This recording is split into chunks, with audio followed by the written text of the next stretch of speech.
latest on June the 3rd around the wide world of tropics.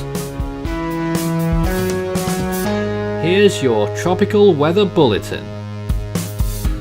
No systems are active at this time in terms of named storms, at least this June the 3rd, but there is one or two areas of development that we'll be watching over the next few days.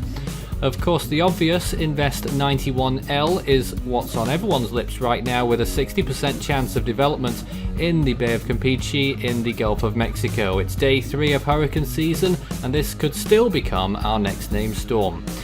It's day 20 in the Eastern Pacific, and no systems are active at all in that basin.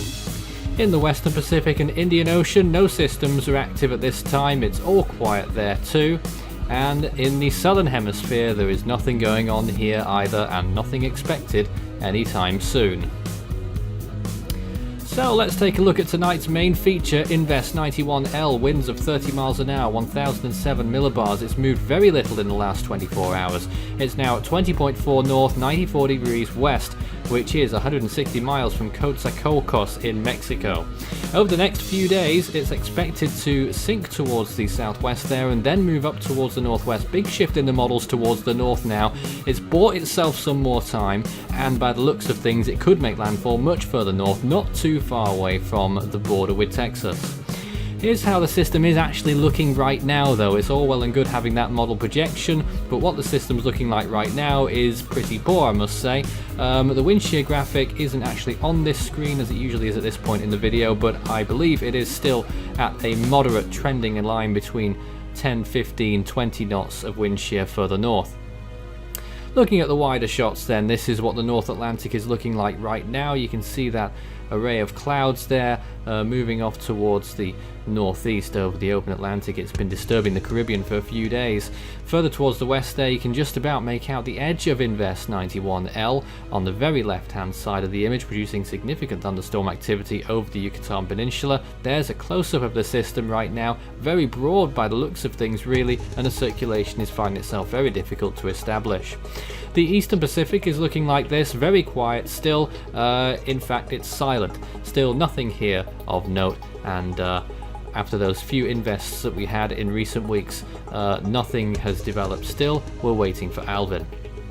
In the Western Pacific, it is equally as quiet right now.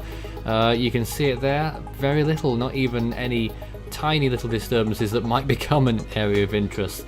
And there you are, the South China Sea, some thunderstorms developing there, and some off the coast of China and Hong Kong. In the Australia and South Pacific region, things are very quiet here as well. A very large frontal system that's been blowing through, affecting parts of Queensland for the last few days. The Indian Ocean is where I'm interested in right now. GFS Long Range has that little system in the Western Arabian Sea there developing into a cyclone next week, and we'll be watching that pretty closely. Sea surface temperatures look like this right now, 30 degrees or above on the Eastern Pacific areas, the areas that we usually look at the start of the season there just off the coast of southeastern Mexico. Where the Invest is in the Atlantic, around 28 degrees Celsius. The Caribbean is equally as warm in the west. Out of the main development region, decent conditions extending halfway over the ocean. In the North Indian Ocean, the Arabian Sea is red hot, so we could see something significant if something does form there. It is a big if still at this time. The South China Sea and the Philippine Sea also very warm, all of those areas above 30 degrees Celsius. Here is a close-up of Invest 91L in the last few frames, dual visible and infrared imagery being shown here. The recon plane that was scheduled earlier today was cancelled. There is another one expected tomorrow, according to the National Hurricane Center. We'll see if that brings up any further results from this system. So, looking at the naming lists, if you've not seen them before, here they are. Barry is next in the Atlantic, Alvin is the first name in the Eastern Pacific basin this year, and Akoni is next in the Central Pacific. Out in the Western Pacific, the next name is Sepat, and in the North Indian Ocean is Vayu. You can find Force 13's outlets, the website force13.com with the latest. You can also find our YouTube channel if you're not there already. Subscribe if you haven't so far. Search Force 13. Also for our social media platforms on Facebook and Twitter at Force 13 if you'd like to get in touch on there.